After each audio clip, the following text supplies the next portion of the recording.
Bismillahirrahmanirrahim. Assalamualaikum warahmatullahi wabarakatuh. Bihamdillahi wassalatu wassalamu ala rasulillah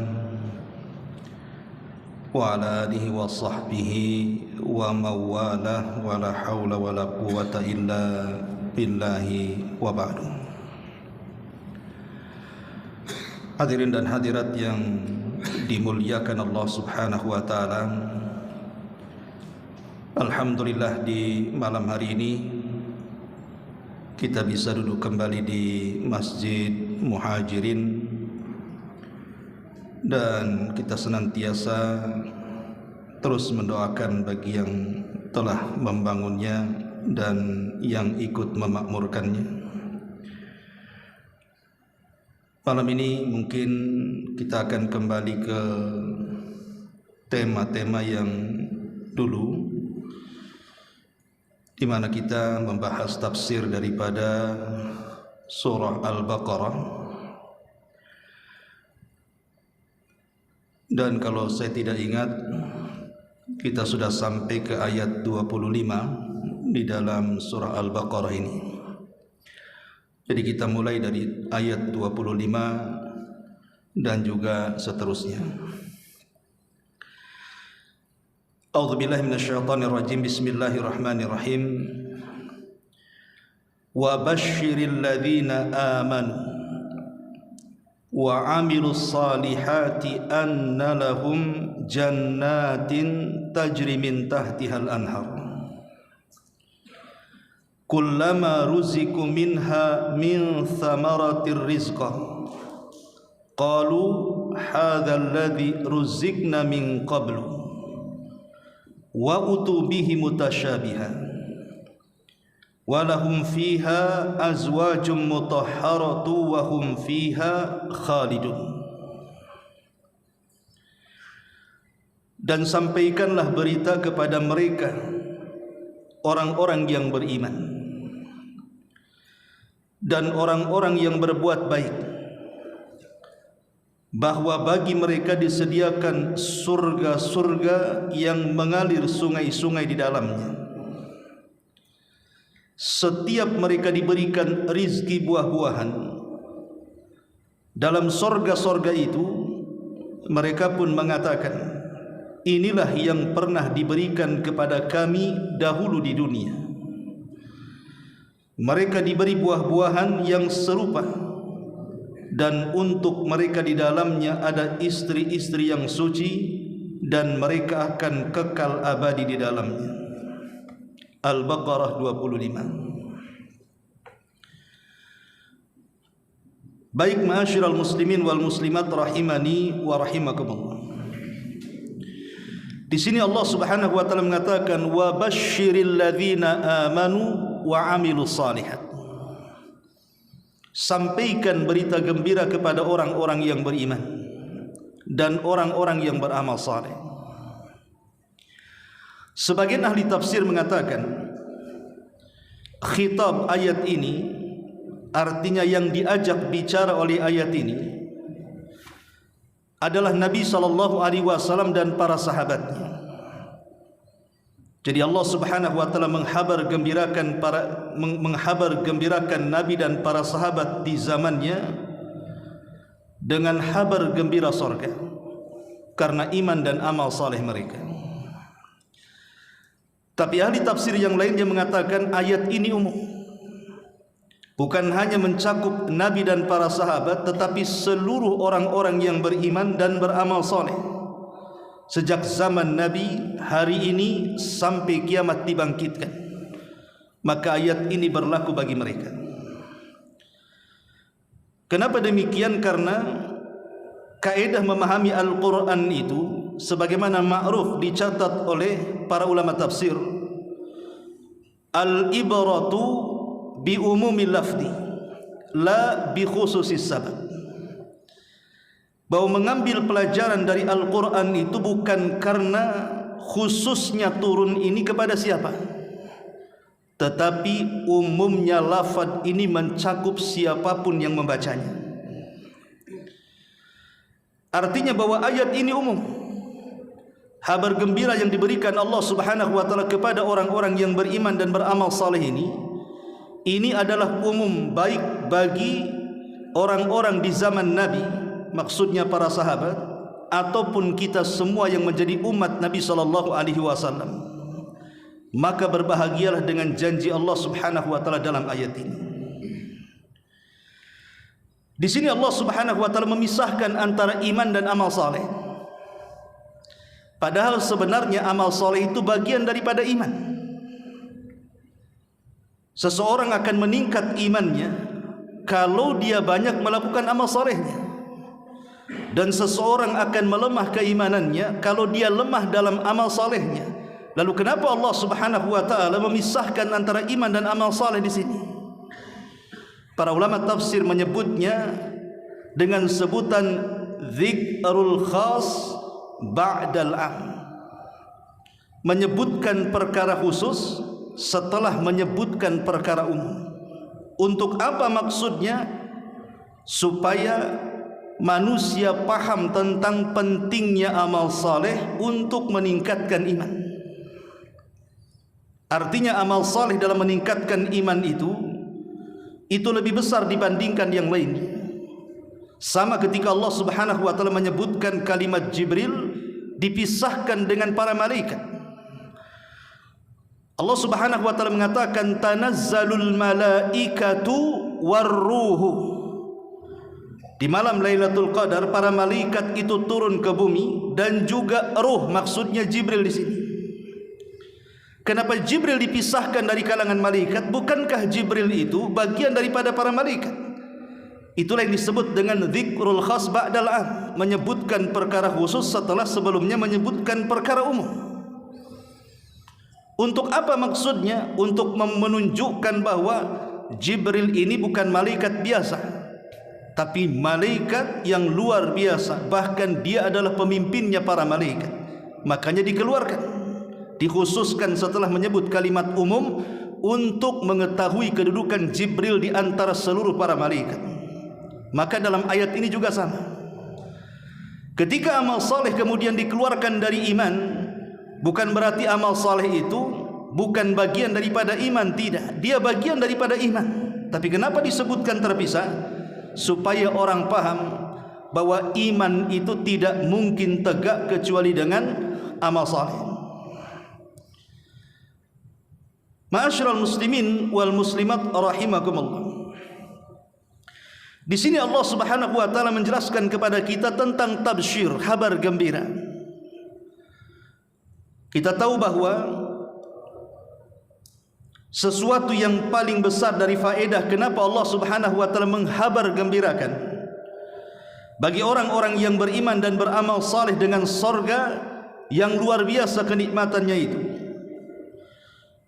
Ulama menyebutnya adalah annaha tunasyid al-amilin, supaya orang-orang yang beramal saleh itu semakin giat dalam melakukan amalnya, semakin semangat. Samalah kalau seandainya Anda ini merekrut karyawan untuk bekerja ke tempat Anda, entah memperbaiki rumah atau memperbaiki peralatan rumah tangga atau memperbaiki kendaraan. Kemudian kita kasih harga yang tinggi. Kamu perbaiki AC ini, kalau saya perbaiki, saya kasih engkau 100 juta. Perbaiki motor saya, kalau selesai saya kasih 200 juta. Padahal harga motor itu tidak sebanding upahnya. Saya kira orang yang memperbaiki motor itu tidak akan main-main, karena upahnya besar. Lah begitu juga orang-orang yang beramal saleh. Ketika Allah Subhanahu wa taala menghadiahi sebuah kenikmatan yang luar biasa, yang tidak pernah dilihat mata, didengar telinga, terlintas dalam otak manusia pun tidak bisa, sorga yang penuh kenikmatan di dalamnya, dihadiahi bagi orang-orang yang beramal saleh dan beriman sebelumnya, tentu ini bisa menyemangati kita untuk senantiasa terus berbuat baik, karena hadiahnya sorga, bukan main-main. Tapi masalahnya terkadang ada orang-orang yang diberikan kabar gembira oleh Allah Subhanahu wa taala dengan adanya sorga, tidak memancing semangat dia untuk melakukan banyak amal saleh. Tahu kalau seandainya orang yang melaksanakan salat itu dimasukkan ke dalam sorga, tapi berapa banyak orang-orang yang mereka justru tidak melaksanakan salat. Tahu kalau seandainya orang yang berpuasa Ramadan itu akan menyebabkan orang masuk sorga, tapi masih banyak kaum muslimin yang meninggalkan puasa, yang meninggalkan zakat, yang meninggalkan haji, meninggalkan zikir, baca Quran dan yang semacamnya. Kenapa? Kenapa himbauan dan kabar gembira Allah itu seolah-olah tidak dipedulikan oleh sebagian besar manusia? Karena mereka menganggap bahwa sorga itu seolah-olah hanya cerita. Kenapa kemudian mereka menganggap seolah-olah itu sorga hanya cerita, bukan sebuah kenyataan yang ada? Karena setiap kita membaca Al-Quran dari awal sampai akhir, selalu ketika Allah Subhanahu wa taala menyebutkan sorga, itu disebutkan di akhir, dan sebelumnya menyebutkan soal dunia. Jadi dunia dulu baru sorga, dunia sorga. Selalu disebutkan dalam Quran seperti itu.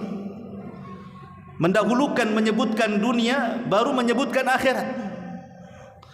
Inilah kata ulama tafsir bahwa ini yang menjadikan kenapa orang tidak yakin dengan adanya sorga, karena kita terlahir di dunia, tidak terlahir di sorga. Kalau kita terlahir di sorga, saya kira kita tidak mungkin mau di dunia. Jadi kalau seandainya saya, ibu bapak dilahirkan di sorga, saya yakin tidak ada yang mau pindah dari sorga ke dunia. Cuman masalahnya kita ini terlahir di dunia, dan sorga itu hanya didengar sebagai cerita saja. Makanya ada sebagian orang yang mengatakan bahwa dunia lebih sorga dibandingkan sorga. Dari sini Nabi SAW mengatakan, ad-dunya sijnul mu'min wa jannatul kafir. Bahwa sorga dunia ini adalah penjara bagi orang-orang yang beriman, tapi dia lebih sorga bagi orang-orang kafir. Jadi orang kafir menganggap dunia ini sorga, sehingga mereka tidak mau mati dan berpisah dari dunia, sehingga hidup mereka hanya mencari dunia, dunia, dunia. Dan mereka takut dengan adanya kematian karena akan berpisah dengan dunianya. Tapi orang-orang yang beriman tidak demikian. Orang yang beriman justru dunia itu diinvestasikan untuk sorga, sehingga saat menjelang ajalnya dia sangat bahagia, karena dia akan berpindah dari kehidupan yang hina menjadi kehidupan yang bahagia. Dahulu ada seorang alim namanya Al-Hafidh Ibnu Hajar Al-Asqalani rahimahullahu ta'ala. Ma'ruf Ibnu Hajar ini ulama besar. Dialah yang mengarang kitab Bulughul Maram. Dia juga yang mengarang Syarah Sahih Bukhari. Banyak kitabnya yang dibaca oleh ulama-ulama dunia. Bahkan tidak ada pesantren kecuali membaca kitabnya. Al-Hafidh Ibnu Hajar Al-Asqalani pernah menjadi seorang hakim di zamannya ketika berada di Mesir. Jadi beliau diangkat oleh negara menjadi seorang hakim. Tentu seorang hakim negara yang mengeluarkan fatwa bukan orang biasa. Dia diberikan kekayaan oleh negara, diberikan kendaraan oleh negara, diberikan pakaian, makanan yang enak oleh negara, karena dia sangat mulia kedudukannya. Satu hari Ibnu Hajar ini keluar ke pasar, hendak membeli sesuatu. Tiba-tiba di pasar, yang namanya ulama besar, murid-muridnya di mana-mana, satu pasar keluar semua. Kemudian menghampiri Al-Hafidh Ibnu Hajar ini, hanya ingin mencari berkahnya. Ada yang bertanya, ada yang ingin salaman saja, hanya ingin menyapa saja, karena mereka sangat memuliakan ulama di zaman itu. Ma'ruf, karena di zaman itu ilmu dan para ulama memang dimuliakan. Kalau sekarang ya mungkin tidak seperti zaman dulu. Sedikit yang memuliakan ilmu dan ulama itu. Sehingga di pojok pasar ada seorang Yahudi yang sangat miskin, memandang pemandangan seperti itu. Orang kafir yang miskin ini heran, kok ada orang dimuliakan sedemikian rupa, datang saja satu pasar keluar dan memuliakannya. Jadi dia bertanya, si Yahudi kafir ini, kepada seorang muslim di sebelahnya, tahukah kamu siapa orang itu? Enak sekali hidupnya, kendaraannya bagus, pakaiannya indah, dimuliakan lagi. Maka orang muslim sebelahnya menasihati, celaka engkau, tidak tahu engkau ya, dia adalah mufti negeri kita ini, dia adalah ulama besar, Al-Hafidh Ibnu Hajar Al-Asqalani. Kata Yahudi kafir ini mengatakan kepada seorang muslim, bisakah kau antar aku kepada dia? Aku ingin bertanya kepadanya. Akhirnya kemudian Yahudi kafir ini diantar oleh seorang muslim menghadap Ibnu Hajar Al-Asqalani. Tentu seorang ulama sangat senang ketika ada orang non-muslim datang dan ingin bertanya. Kemudian setelah dihadapkan orang Yahudi kafir ini, dia mengatakan, wahai imam, bisa enggak kami bertanya sesuatu kepadamu? Kata Imam Ibnu Hajar, silahkan. Apa yang akan kau tanyakan? Maka sang Yahudi kafir ini mengatakan, wahai imam, bukankah engkau memandang kami itu kafir di matamu? Kata Imam Ibnu Hajar, tentu, di mataku engkau kafir. Kata Yahudi kafir ini mengatakan, baik, bagaimana pendapatmu dengan sebuah hadis yang disabdakan nabimu? Kemudian kata Ibnu Hajar mengatakan, tentu, apa itu? Kemudian sang Yahudi kafir membacakan hadis, ad-dunya sijnul mu'min wa jannatul kafir. Wa imam, bukankah nabimu mengatakan bahwa dunia ini adalah penjara bagi orang-orang yang beriman dan sorga bagi orang kafir? Saya di matamu adalah kafir. Kenapa seolah-olah dunia ini membelenggu diriku, seolah-olah penjara bagiku? Aku tidak pernah hidup enak sejak kecil sampai sekarang. Aku ini orang miskin. Katanya dunia di matamu bagi orang kafir itu sorga, tapi di mataku dunia adalah neraka. Sementara engkau di matamu seorang mukmin, tetapi saya lihat engkau tidak terpenjara dengan dunia. Engkau malah memiliki kendaraan yang indah, digaji pemerintah, bajumu bagus, kau dimuliakan manusia. Mana ada penjara bagimu? Yang ada aku yang dipenjara, engkau yang berada di sorga. Kalau pertanyaan ini disampaikan kepada kita, mungkin kita susah menjawabnya. Tapi karena pertanyaan ini dilontarkan kepada sang imam ulama besar, tentu jawabannya sudah ada di kepalanya. Maka Al-Imam Ibnu Hajar Al-Asqalani mengatakan, wahai Yahudi kafir, sesungguhnya kenapa Nabi kami mengatakan dunia ini penjara bagi orang yang beriman dan sorga bagi orang kafir? Saya walaupun seperti yang kau lihat, memiliki kendaraan yang sangat bagus, kemudian juga pakaian yang sangat indah, kemudian digaji pemerintah, bagi saya dunia tetap penjara. Kenapa? Kata Imam Ibnu Hajar mengatakan, bagi saya, kita orang yang beriman, dunia ini tetap penjara. Kemudian Imam Ibnu Hajar menjelaskan, karena kami belum terbebas dari amal saleh dan kewajiban. Sekaya apapun manusia tetap harus sholat. Sekaya apapun manusia tetap dia harus puasa Ramadan, harus haji kalau mampu, harus zakat kalau sudah sampai haul dan nisabnya, harus banyak melaksanakan ibadah, membaca Quran, berzikir, bersilaturahim, birrul walidain, dan ibadah yang banyak. Kita tidak bisa lepas seperti yang engkau lakukan. Engkau wahai kafir, kau senang-senang saja, kau tidak sholat, kau tidak puasa, kau tidak apa-apa. Tapi kami terbebani dengan itu semuanya. Tetapi kata Imam Ibnu Hajar, walaupun demikian, kami punya rumah kelak di sorga, tempat kembali kami. Walaupun kami terpenjara dengan ibadah-ibadah di sini, seolah-olah kami ini menjadikan dunia ini penjara bagi kami, tapi dibandingkan dengan sorga yang menanti kami, penjara ini bukan apa-apa. Tapi engkau wahai kafir, kehidupanmu di dunia masih tetap dianggap sorga dibandingkan neraka yang menantimu.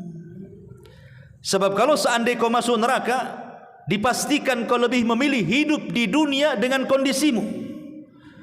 Makanya kenapa bagi orang kafir dunia itu bagaikan sorga bila dibandingkan neraka yang menantinya. Ma'asyiral muslimin wal muslimat rahimakumullah. Baik, di sini Allah Subhanahu wa taala mengatakan, "Wa basyiril ladzina amanu wa 'amilus shalihat." Beri kabar gembira bagi orang-orang yang beriman. Kabar gembira bagi orang-orang yang beriman itu mencakup dunia dan akhirat. Adapun di dunia, orang-orang yang beriman akan diberikan al-karamah, kemuliaan, was-sa'adatu, dan kebahagiaan.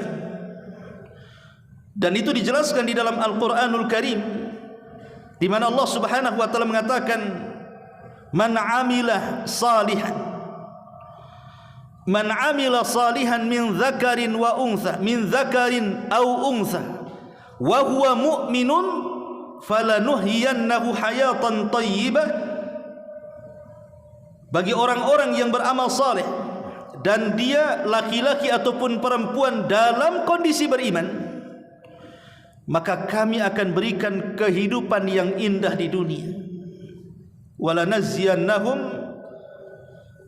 dan juga mereka akan diberikan balasan kelak di akhirat.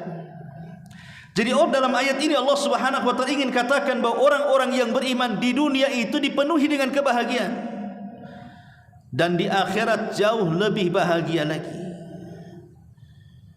Dari mana kita tahu bahwa orang-orang yang beriman diberikan kebahagiaan di dunia?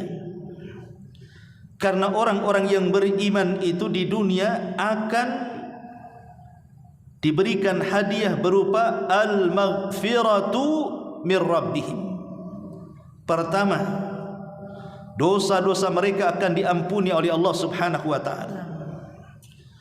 Sebagaimana Allah Subhanahu wa taala berfirman di dalam Al-Qur'anul Karim, "Wa basyiris sabirin alladzina idza asabathum musibatun qalu inna lillahi wa inna ilaihi raji'un ulaika alaihim salawatu mir rabbihim wa rahmah wa ulaika humul muhtadun." Beri kabar gembira orang-orang yang bersabar, yang apabila ditimpa kepada mereka musibah, mereka mengatakan kami semua datang dari Allah dan akan kembali kepada Allah. Dan merekalah orang-orang yang mendapatkan pujian dari Allah, rahmat dari Allah, dan merekalah orang-orang yang diberikan petunjuk di dunia dan petunjuk di akhirat. Tentu petunjuk di akhirat adalah petunjuk untuk masuk ke dalam surga. Iman melahirkan sabar, karena tidak mungkin orang-orang yang sabar kalau tidak iman sebelumnya. Lihat orang-orang kafir, mereka tidak bersabar karena tidak ada iman. Hanya orang-orang yang berimanlah yang bisa sabar. Dan orang-orang yang sabar, lihat Allah Subhanahu wa taala menganugerahkan apa kepada mereka? Pertama, pujian dari Allah, salawat. Yang kedua, rahmat. Dan yang ketiga, petunjuk, tentu bimbingan di dunia dan bimbingan menuju surga. Kemudian yang kedua, di antara yang disebutkan dalam Al-Quran, orang-orang yang beriman di dunia itu, mereka akan dimudahkan untuk menjauhi dari perkara-perkara kemaksiatan dan kemungkaran. Allah Subhanahu wa taala mengatakan, "Walladzina ijtanibut taghuta an ya'buduha wa anabu ila Allahi lahumul busyra fabashshir ibadi." Orang-orang yang menjauhi taghut untuk disembah dan mereka kembali kepada Allah Subhanahu wa taala, bagi mereka al-busyra, kabar gembira. Fabashshir ibadi, maka kabar gembirakan kepada hamba-hamba. Dari ayat ini lihat orang-orang yang beriman, di antara sifat-sifatnya adalah mereka menjauhi tagut, artinya kesyirikan dan segala jenis kemaksiatan. Allah kabar gembirakan kepada mereka. Dan ingat, kita tahu bahwa setiap maksiat itu ada pengaruh. Sebagaimana amal soleh juga ada pengaruhnya. Pengaruh kemaksiatan ini macam-macam. Apakah itu mempengaruhi badan kita yang bermaksiat, ataukah justru juga bisa berdampak kepada orang lain, bahkan kepada satu negara? Contoh, Nabi SAW mengatakan nasihat kepada orang-orang muhajirin. Kata Nabi SAW, ya ma'syaral muhajirin, khamsun idza btulitum bihinna wa a'udzu billahi an tudrikuhun. Kata Nabi SAW, wahai orang-orang muhajirin, 5 perkara jangan sampai menimpa kalian. Kalau sampai menimpa kalian, aku berlindung kepada Allah, mudah-mudahan tidak sampai kepada kalian. Salah satunya Nabi mengatakan apa? Man lam tadharil fahishatu fi qaumin qad hatta tu'linu biha illa fasha fihimut ta'un wal auja lam takun madat fi aslafihimul ladzina madaw. Tidaklah sebuah kemungkaran, fahisha itu diartikan perzinahan, homoseksual, LGBT lah bahasa kitanya. Tidaklah sebuah perzinahan dan LGBT itu menyebar di mana-mana tanpa memiliki rasa malu lagi, kecuali Allah Subhanahu wa taala akan kirimkan kepada mereka penyakit taun dan penyakit-penyakit yang belum terjadi di zaman Nabi. Lihat hari ini, mungkin tidak ada taun, tapi wabah-wabah yang lainnya terjadi akibat perzinahan dan homoseksual. Penyakit yang ma'ruf yang sampai hari ini diteliti oleh para ulama, dunia farmasi dan kedokteran, bahkan orang-orang hebat di barat sekalipun, sampai hari ini belum mampu menemukan obat yang disebut dengan AIDS. Ya, pencegahan ada, tapi penyembuhan belum ditemukan. Okelah kita katakan bahwa seandainya seluruh orang-orang cerdas itu berkumpul satu dunia, kemudian mereka menemukan obat untuk mengobati penyakit ini, ketahuilah bahwa mereka bukan sedang memerangi penyakit AIDS sebenarnya. Yang mereka sedang perangi itu bukan penyakit AIDS, tetapi yang mereka sedang perangi adalah Allah Subhanahu wa taala. Selama manusia itu masih berzina, selama manusia itu melakukan homoseksual dan penyakit-penyakit kelamin yang lainnya, maka selama itu Allah akan tetap mengirimkan balanya. Seandainya lah penyakit AIDS itu ditemukan obatnya, pasti Allah akan kirimkan penyakit yang jauh lebih berbahaya dibandingkan itu. Karena mereka tidak sedang memerangi penyakit, mereka sedang memerangi Allah Subhanahu wa taala. Yang Allah inginkan stop, jangan berzina, bukan dibiarkan perzinahan dan dicari obatnya, karena bukan itu maksudnya. Artinya bahwa maksiat itu bisa membahayakan badan kita. Berapa ribu setiap tahunnya di negara-negara banyak yang meninggal gara-gara penyakit ini. Lihat akibat kemaksiatan, jiwa melayang. Atau terkadang maksiat ini bukan membahayakan kita pribadi yang melakukannya, tapi bisa berimbas kepada yang lainnya. Makanya Allah Subhanahu wa taala mengatakan dalam surah Al-Anfal, di mana Allah mengatakan wattaqu fitnatan la tusibanna alladzina zalamu minkum khassa.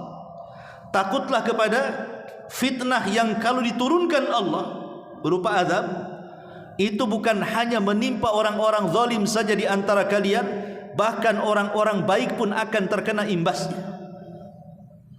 Jadi kalau seandainya di sebuah negeri ada segelintir orang yang bermaksiat, nih kalau Allah kirim azab, bukan orang yang bermaksiat saja yang mati itu, orang-orang yang tidak bermaksiat pun ikut mati di situ.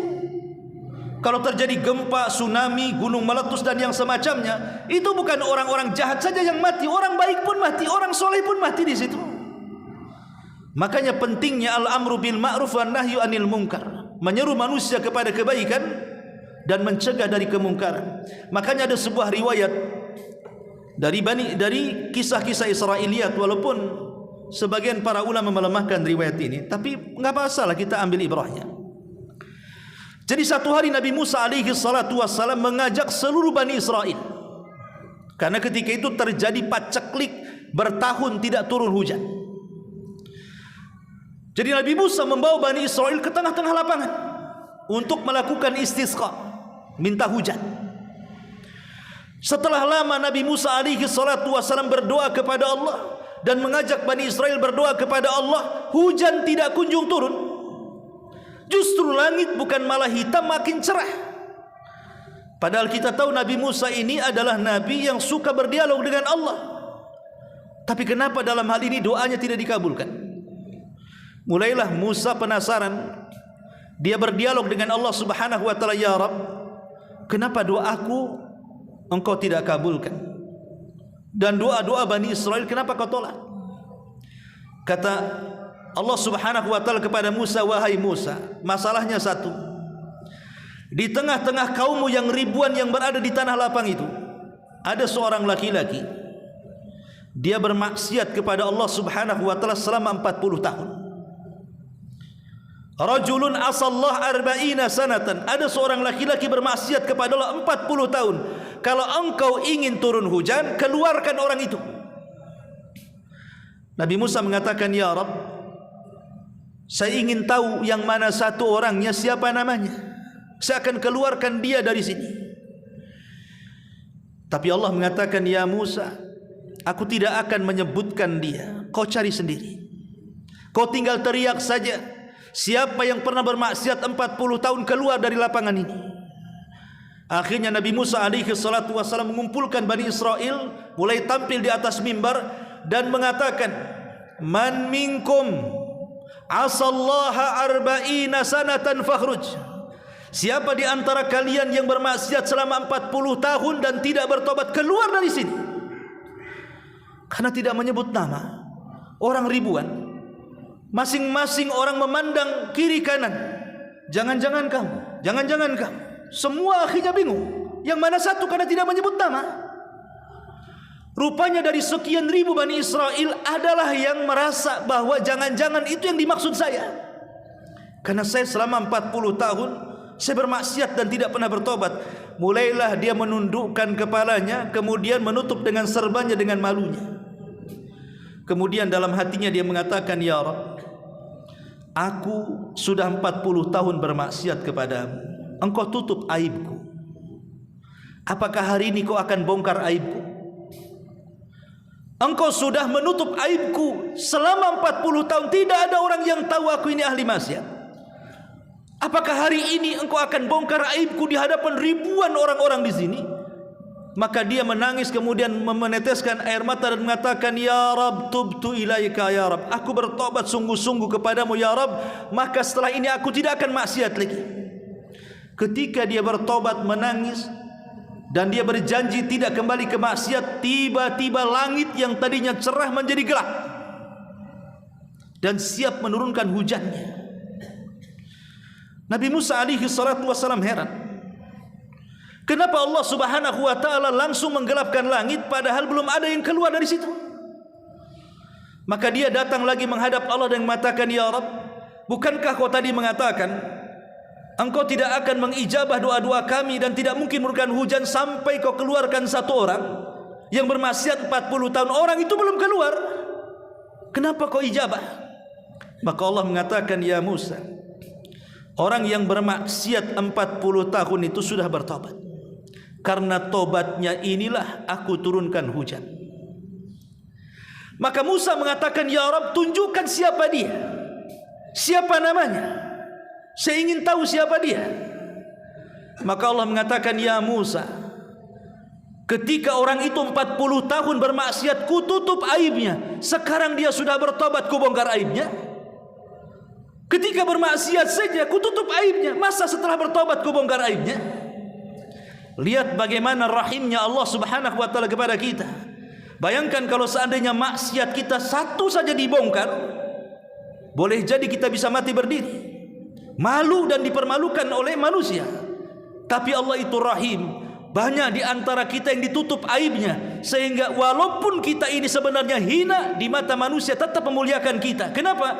Karena Allah itu sitir, maha penutup aib. Bersyukurlah kepada Allah yang masih menutup aib kita.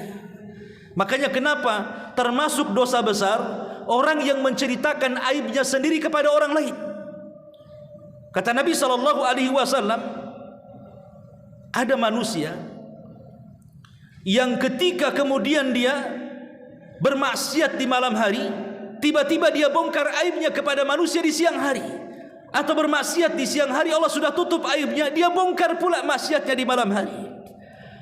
Maka orang ini adalah seburuk-buruk manusia di hadapan Allah Subhanahu wa taala.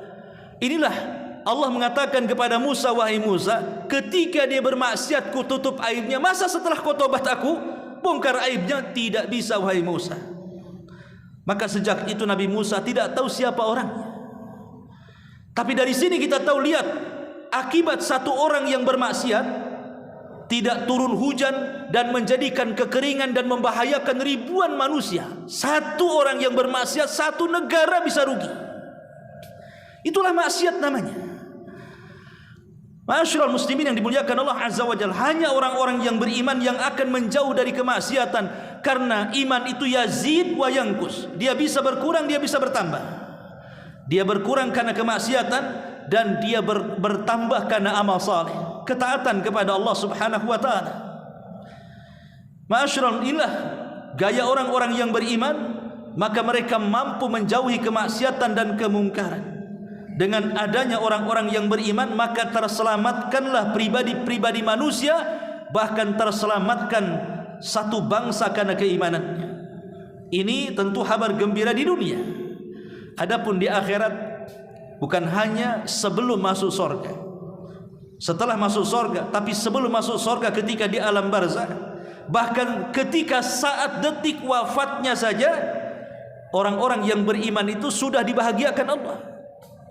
Makanya Allah Subhanahu wa taala mengatakan, innal ladzina qalu rabbuna Allah tsumma istaqamu tatanazzalu alaihimul malaikatu alla takhafu wa la tahzanu wa abshiru bil jannati allati kuntum tu'adun.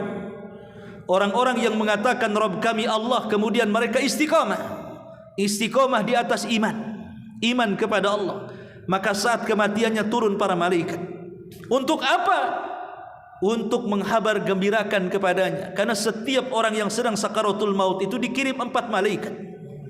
Satu yang disebut dengan malakul maut, dan yang tiganya yang disebut dengan rusulul maut, rasul-rasul kematian, pembantu malakul maut. Makanya Allah mengatakan tawaffathum rusuluna, kami wafatkan mereka dengan mengutus utusan-utusan kami. Kalimat rusul jamak, bukan satu, artinya malaikat maut bukan satu orang, tapi ada pembantu-pembantunya. Untuk apa pembantu-pembantunya ini? Ingat, malaikat maut itu tugasnya satu saja, dia mencabut nyawa yang ada di tenggorokan. Setelah dicabut, selesai tugas dia. Bebannya diberikan kepada para malaikat yang lainnya, termasuk yang mendorong ruh dari setiap jari-jari dan kaki-kaki, kemudian didorong sampai ke badan, sampai kemudian bersarang di kerongkongan. Itu bukan tugas malakul maut, itu tugas para pembantu malaikat. Baru setelah didorong ruh itu sampai di kerongkongan, disitulah malakul maut mengambil dari mulutnya. Makanya disebut malaikat kematian. Karena kalau sudah ruh di tenggorokan dan sudah dipegang malakul maut, tidak ada yang bisa mengembalikan ruh ke dalam jasadnya. Itulah yang Allah katakan dalam Al-Quran, hatta idza balagatit taraqi wa qila man rah. Ketika ruh sudah sampai di tenggorokan, siapa yang bisa meruqyah dia, mengobati dia, mengembalikan ruhnya? Tidak bisa. Karena kalau sudah di sini, itu artinya ruh sudah dipegang malakul maut. Dari sinilah kenapa Nabi SAW mengatakan, innallaha yaqbalu taubata 'abdin ma lam yughargir. Allah itu masih menerima taubatnya seorang hamba sebelum ruh di kerongkongan. Sebab kalau ruh sudah di kerongkongan dipastikan mati, percuma taubat juga. Tapi orang-orang yang beriman, ketika rusul maut itu mendorong dengan pelan, kemudian ruh sudah sampai di tenggorokan, maka malaikat-malaikat yang lainnya ada yang menyediakan kain kafan dari sorga, ada yang menyediakan minyak wangi dari sorga, ada yang membisik-bisikan di telinganya, jangan takut, jangan sedih, kau sudah dihabarkan sorga. Macam mana ruh seorang yang beriman tidak bahagia kalau seperti ini? Makanya Nabi SAW mengatakan, ruhnya seorang mukmin ketika keluar ibarat tetesan terakhir yang keluar dari mulut teko. Anggaplah ini teko. Kalau penuh dengan air kita tuangkan pasti akan muncrat karena masih banyak isinya. Tapi kalau tinggal satu tetes saja dalam teko itu, kemudian kita tuangkan, maka yang satu tetes itu akan berjalan dengan sangat pelan. Sampai di mulut teko, netesnya saja gantung dulu baru netes. Begitulah ruhnya seorang mukmin dicabut pelan-pelan, seperti aliran terakhir dari mulut teko, kata Nabi. Saking lembutnya. Tetapi walaupun demikian, tetap namanya kematian itu ada sakaratnya, kecuali orang yang mati syahid. Orang yang mati syahid dalam pertempuran, ya memang tidak ada sakarat, artinya tidak merasakan sakit. Makanya orang yang mati syahid ingin dikembalikan ke dunia. Tetapi semua orang selain orang yang mati syahid, maka mereka akan merasakan sakit yang tahu hanya Allah saja. Tapi bagi orang yang beriman, sakit itu sekejap. Karena hikmahnya, kata para ulama, sakit yang dirasakan saat sakaratul maut bagi orang-orang yang beriman itu boleh jadi itu akhir untuk menebus kesalahannya. Karena sakit itu diantara hikmahnya menggugurkan dosa. Boleh jadi sakit itulah untuk menggugurkan dosa terakhir yang di badannya. Tapi bagi orang kafir, sakit itu justru awal azab bagi dirinya. Jadi saat kematian orang yang beriman saja sudah dibahagiakan, belum masuk kuburan dapat nikmat, belum kemudian di akhirat sebagaimana firman Allah di sini, wa basyiril ladzina amanu wa amilus shalihat anna lahumul jannah. Mereka akan diberikan sorga-sorga yang mengalir di bawahnya sungai-sungai.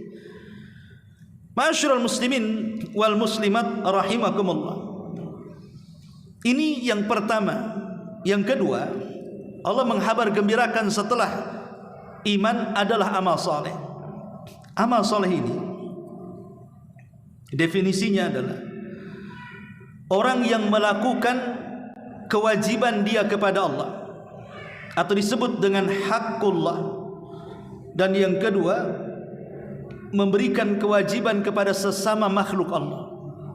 Makanya ada istilah hablum minallah wa hablum minan nas. Ada kewajiban yang harus kita berikan kepada Allah, ada kewajiban yang harus kita berikan kepada manusia. Istri kepada suami, anak kepada orang tua kepada anak, seseorang kepada tetangga, kepada kawan, bahkan kepada orang kafir, bahkan kepada binatang, bahkan kepada tumbuh-tumbuhan. Semua memiliki hak. Jadi orang yang disebut soleh itu kalau dia bisa melaksanakan dua hak, dia baik kepada Allah juga baik kepada makhluk.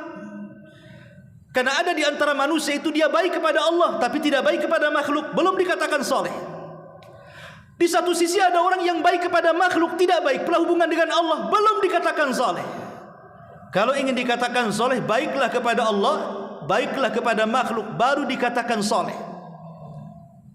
Contoh umpamanya, ada seorang suami, solatnya tidak pernah tinggal, ngajinya oke, baca Qur'annya pokoknya ibadahnya luar biasa, tapi dia buruk perangainya kepada istrinya, suka menampar, suka marah-marah, tidak memberikan nafkah, terkadang KDRT menyiksanya dan begitu seterusnya.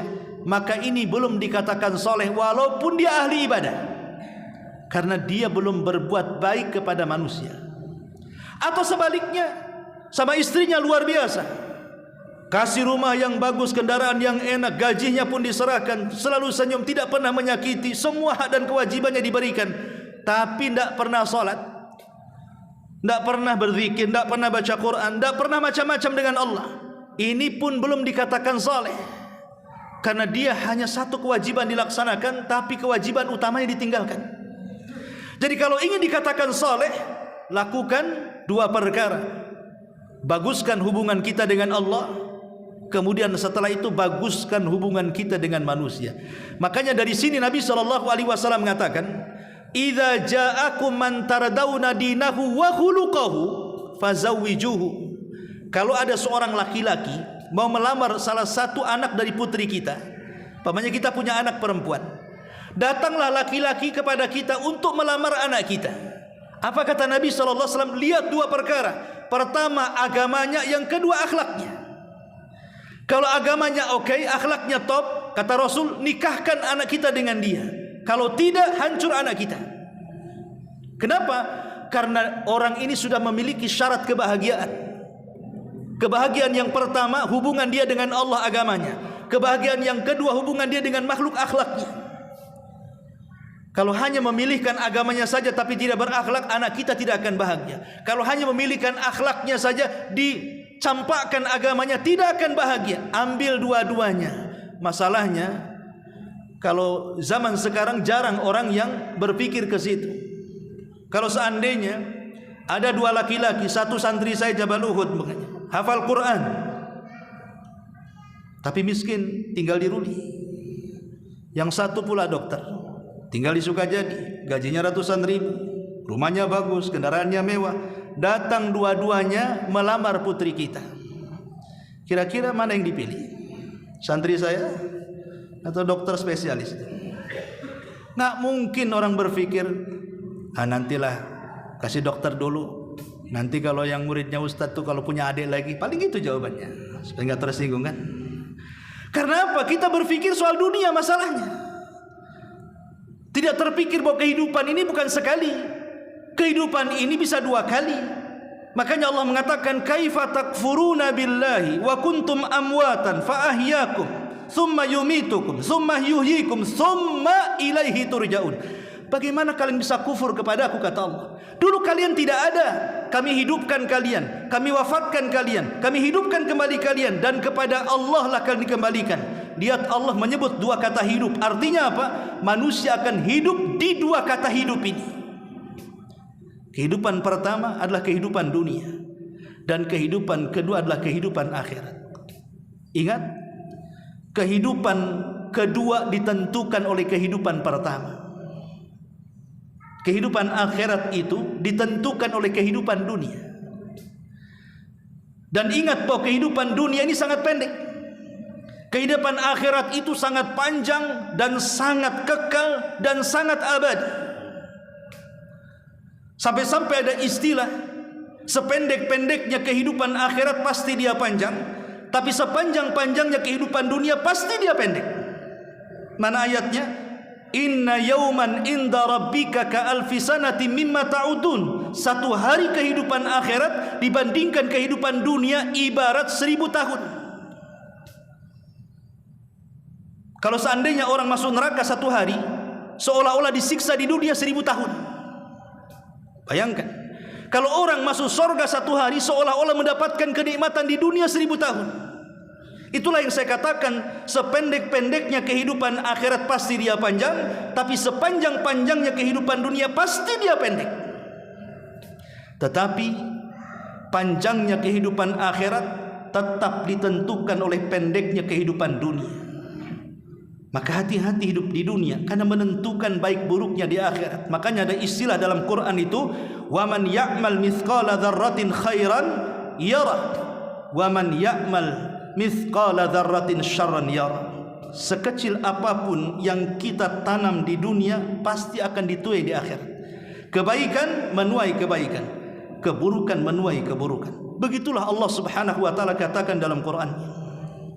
Maka amal saleh dan iman dan amal saleh ini adalah kebahagiaan, kunci kebahagiaan kita di dunia dan juga di akhirat. Di sini Allah mengatakan, wa basyiril ladzina amanu wa amilus shalihat anna lahum jannatin tajri min tahtihal anhar. Kemudian Allah katakan, bagi mereka sorga-sorga yang mengalir di bawahnya sungai-sungai. Ingat, sorga itu bukan satu tapi banyak, sesuai dengan tingkatan. Di zaman Rasul ada seorang sahabat namanya Al-Harith. ketika ditugaskan oleh Nabi SAW untuk menjaga perbatasan, karena saat berperang kalau malam kan istirahat, jadi kan ada tim ronda untuk menjaga pasukan. Rupanya ketika dia ngeronda, disangkanya musuh. Ada sahabat yang kemudian mengambil busur panah dan anak panahnya dilesatkan kepada dia, padahal itu sahabat.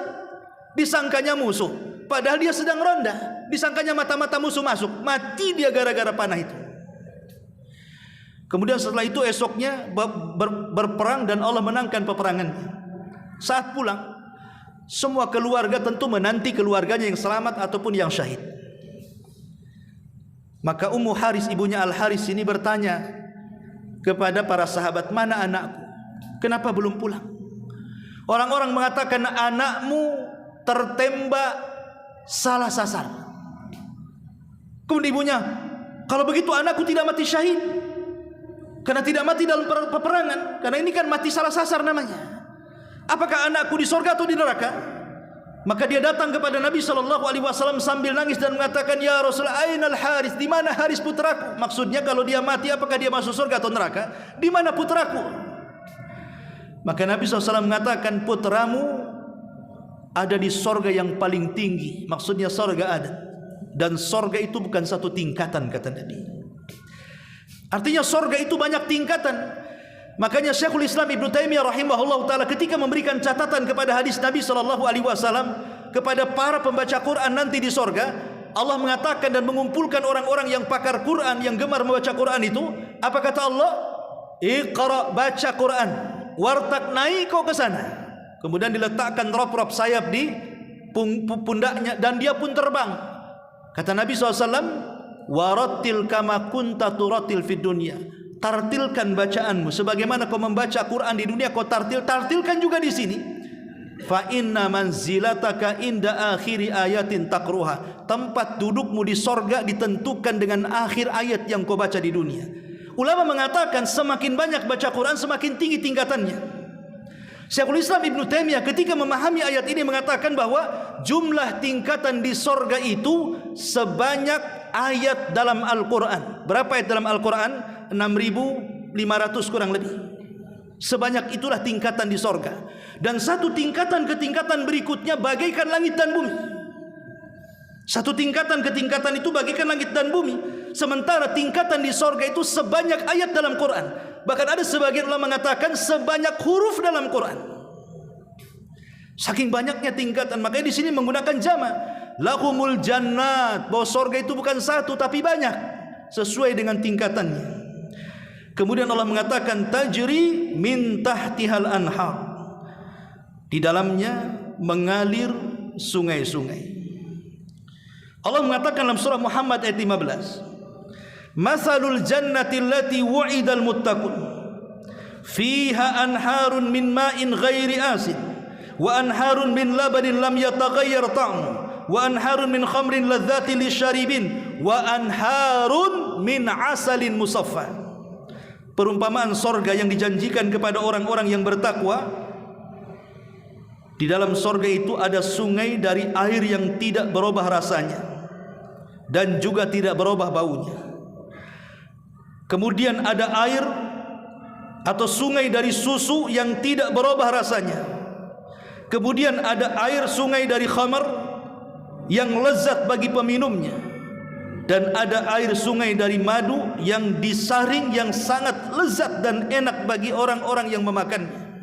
Lihat bagaimana Allah menyediakan air. Ulama tafsir mengatakan sungai di sorga itu tidak ada dinding kiri kanan. Kalau kita lihat buat solokan, supaya air tidak meluber, tentu akan dikasih dinding kiri kanan kan, supaya airnya tidak kemana-mana. Tapi di sorga itu tidak ada dinding, tidak ada yang menyekat kiri kanan, tapi tidak meluber kemana-mana. Ya tentu innallaha ala kulli syai'in qadir, Allah itu segala sesuatu maha mampu. Dan itu keajaiban sorga. Jadi Allah subhanahu wa ta'ala akan berikan setiap tingkatan di sorga itu satu aliran sungai. Itu air bersih, air mineral, tidak pernah berubah baik rasa atau baunya. Tapi negara kita saja, saya waktu masih kecil di Majalengka sana, kebetulan di kampung saya itu ada 3 sungai. Ada 4 sungai yang kecil. Empat-empatnya bisa digunakan. Mandi, nyuci, pokoknya semua serba di sungai. Tapi belakangan saya pulang ke sana, satu pun sungai tidak dipakai. Penuh limbah tahu di situ. Wah, sampah di mana-mana, ikan pun mati. Itulah sungai di dunia bisa berubah. Dalam hitungan tahun bisa berubah kan? Tapi sungai di sorga tidak akan berubah, baik rasanya ataupun baunya, seolah-olah sumbernya. Kemudian yang kedua, ada sungai dari susu tidak berubah rasanya. Kita saja kalau buat susu, umpamanya kita buat susu, letakkan susu itu 1 minggu, jangan diminum. Setelah 1 minggu baru diminum. Enggak mencret yang minum tuh. Berubah susu di dunia itu kan. Bisa jadi penyakit, ada racunnya. Tapi susu di sorga tidak akan berubah rasanya. Ya segitu saja rasanya. Kemudian ada sungai dari khamar, dari arak. Sangat lezat peminumnya. Karena arak di dunia dengan arak di sorga itu hanya sama nama tapi beda rasa. Arak di dunia ini minimalnya menyakiti manusia itu sakit kepala. Paling tinggi tidur di solokan, nggak sadar. Tapi arak di sorga itu sama sekali tidak buat stres, tidak buat pusing, tapi enak dirasa. Itu yang disebut di sini ladzatil syaribin. Bahkan lebih daripada itu ada sungai madu. Kita minum madu saja harus bertengkar dengan tawon kan. Ya kita yang tinggal beli botolannya saja. Tapi orang yang mereka betul-betul cari madu bertengkar dulu dengan tawonnya itu. Tapi di sana tidak dari tawonnya. Memang Allah aliri air madu yang sudah disaring. Dan ini semua kenikmatan dari Allah Subhanahu wa taala. Makanya Allah mengatakan anna lahumul jannah tajri min tahtihal an'ar. Kemudian Allah mengatakan kullama ruziku minha min thamaratin rizqan qalu hadzal ladzi ruzikna min qablu wa utu bihi mutasyabiha. Kemudian Allah Subhanahu wa taala mengatakan kullama ruziku, setiap kali mereka diberikan rizki. Kullama ruziku, setiap kali mereka diberikan rizki dari buah-buahan, mereka mengatakan qalu hadzal ladzi ruzikna min qablu, rasa-rasanya buah-buahan ini pernah kami makan dahulu di dunia. Mutasyabihah, mirip ya. Jadi seluruh buah-buahan di sorga dengan buah-buahan di dunia itu semuanya sama, baik dalam bentuknya, baik dalam warnanya sama. Pisang ya kayak gitu pisang, bentuknya ya kayak gitu, apel ya kayak gitu, anggur ya kayak gitu. Ya, buah naga ya kayak gitu, semuanya sama, tidak ada bedanya. Dalam bentuk dan warna tidak ada beda. Mutasyabihah kata Allah. Tetapi yang membedakan adalah rasa. Makanya Abdullah ibn Abbas radhiyallahu anhuma dia mengatakan bahwa semua laisa fil jannati syai'un mimma fid dunya illa al-asma. Kata Abdullah ibn Abbas radhiyallahu anhuma, tidak ada di sorga sesuatu pun yang sama dengan di dunia kecuali hanya sekedar nama saja. Ini pisang sana pisang, ini anggur sana anggur, ini apel sana apel, sama nama, sama bentuk, sama warna. Tapi rasa itulah yang membedakan. Itulah rasa yang Rasul katakan mala ainun ra'at wala udhunun sami'at wala khatara ala qalbi bashar. Rasa kenikmatan yang luar biasa tidak pernah dilihat, didengar, bahkan terlintas pun tidak. Tapi lihat di dunia ini, kadang-kadang bentuknya bagus sekali. Pas dibuka sama sekali dibuang mentah, muntah kita memakannya. Kemarin saya beli durian itu. Yang jelek justru enak pula tuh. Yang bagus pas buka rupanya mentah pula tuh. Itu kalau hanya lihat dohirnya saja. Di dunia ini terkadang nampaknya yang bagus, ketika dibuka itu pula yang paling jelek. Nampaknya jelek, ketika dibuka itu pula yang paling bagus. Itulah perbedaan dunia dengan akhirat. Kalau di akhirat itu luar dalam bagus. Kalau di dunia terbalik, luar bagus dalam tak bagus, atau sebaliknya ya. Kemudian Allah Subhanahu wa taala mengatakan tajri min tahtihal anhar kullama ruziku minha min thamaratin qalu hadzal ladzi ruzikna min qablu wa utubiha mutasyabiha walahum fiha azwajum mutahharatun wa hum fiha khalidun. Dan bagi mereka diberikan istri-istri yang suci dan mereka akan dikekalkan di dalamnya. Nabi sallallahu alaihi wasallam mengatakan, awwalu zumratin talijul jannata suratuhum ala suratil qamari lailata badrin la yabsaquna fiha wa la yatamakhatuna wa la yataghawwatuna aniyatuhum adh-dhahab wal fiddah wa majamiruhum uluwa wa rashquhum al-misku wa likulli wahidin minhum zawjatan yura mukhu suqihima min wara'il lahmi min al-husni la ikhtilafa bainahum wa la tabaghud qulubuhum qalbun wahid yusabbihuna Allah bukratan wa ashila. Lihat ini Rasul hendak menggambarkan bidadari. Kata Nabi SAW, rombongan pertama yang masuk ke dalam surga, wajah mereka seperti bulan purnama. Mereka tidak pernah mengeluarkan ingus. Penduduk surga itu tidak beringus. Di dunia ini bentar-bentar batuk, keluar dahaknya, keluar umbalnya. Ya. Kalau bersin keluar umbal. Di surga nggak ada umbal, nggak ada dahak. Kemudian kata Nabi, mereka tidak meludah. Di surga tidak ada orang meludah. Kemudian tidak pula mereka buang air besar. Di surga tidak ada toilet, baik toilet pribadi atau umum. Siapa yang buang hajat? Nggak ada yang buang hajat di sana. Di surga itu perabotan mereka di dalamnya terbuat dari emas, dan sisir mereka terbuat dari emas dan perak. Sisir saja dari emas dan perak. Kalau kita dari plastik, made in China lagi. Penghangat mereka terbuat dari kayu cendana. Keringat mereka seharum minyak misik. Jadi keringatnya saja seharum minyak misik. Keringat kita sesuai dengan yang kita makan kan. Makan sambal terasi, keringat bau terasi. Makan pete, keringat bau pete. Itu apa yang kita makan, itu yang keluar dari badan kita. Tapi penduduk sorga keringatnya seperti minyak misik. Kemudian Nabi mengatakan setiap penduduk sorga minimalnya diberikan 2 bidadari. Minimal 2 bidadari. Maksimal tidak terbatas. Minimal 2 bidadari. Sumsum tulang betis mereka dapat terlihat dari daging karena saking cantiknya. Tidak ada pertengkaran di sana. Tidak pula saling membenci. Di dunia orang poligami. Itu kayak perang dunia Amerika, Ukraina sama Rusia.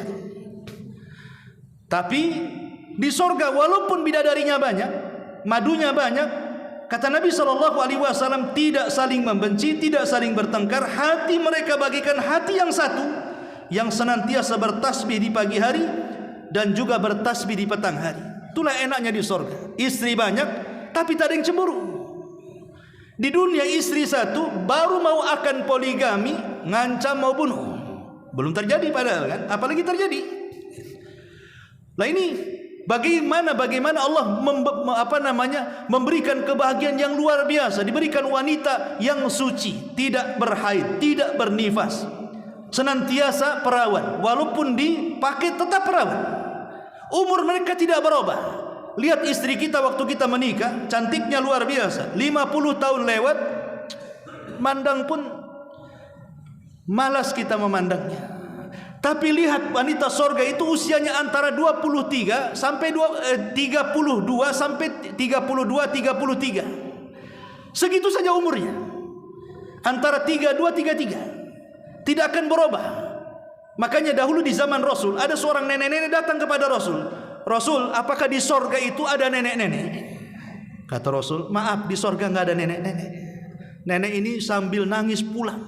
Disangka dia tidak masuk sorga. Maka Rasul mengatakan kepada sahabat, katakan kepada nenek itu, bukan berarti nenek itu tidak akan masuk surga. Maksudnya di surga tidak ada nenek-nenek. Kemudian Rasul membacakan, inna ansha'nahunna insha'an wa ja'alnahunna abkara. Sampaikan ayat ini kepada dia. Inna ansha'nahunna insha'an. Kami akan ciptakan wanita-wanita surga itu seindah mungkin. Wa ja'alnahunna abkara, dan kami jadikan mereka senantiasa perawan, kata Allah. Sampaikan ayat ini kepada nenek itu. Baru sekali sampaikan, nenek itu tersenyum kemudian tertawa. Dari sini kita lihat bagaimana Allah Subhanahu wa taala mengatakan betapa indahnya para bidadari sorga itu. Fihinna qasiratu tarfi lam yatmishunna insun wala qablahum wala jan. Dalam sorga itu ada bidadari yang sopan, menundukkan pandangannya, tidak pernah disentuh oleh manusia sebelum mereka sopan dan menundukkan pandangan. Imam Ahmad itu punya istri, dan diceritakan oleh beliau, sepanjang saya menikah sampai menjelang wafat, aku tidak pernah bertengkar walaupun satu kali dengan istriku. Kenapa? Karena istrinya memahami, nurut dengan perkataan Imam Ahmad. Tidak pernah ada pertengkaran walaupun sekali seumur hidup dia. Saya tanya, antum yang sudah beristri berapa kali bertengkar dengan istri coba? Masalah pulang kampung aja tengkar, masalah belanja tengkar, masalah pakaian, lebaran, semua ditengkarkan. Masalah sederhana jadi besar, masalah besar makin besar. Artinya wanita-wanita yang mungkin memiliki sifat bidadari di dunia itu sangat sedikit sekali. Sangat sedikit sekali gitu maksudnya. Mungkin dari sekian ribu.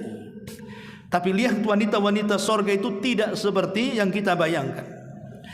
Inilah, dan mereka Allah katakan di akhir ayat, dan mereka akan dikekalkan di dalam. Artinya kenikmatan sorga itu kenikmatan yang kekal, kenikmatan yang abadi dan selama-lamanya. Wallahu alam, satu ayat saja. Subhanaka wa bihamdika asyhadu an la ilaha illa anta astaghfiruka wa atubu ilaik. Allahu taala alam. Assalamualaikum warahmatullahi wabarakatuh.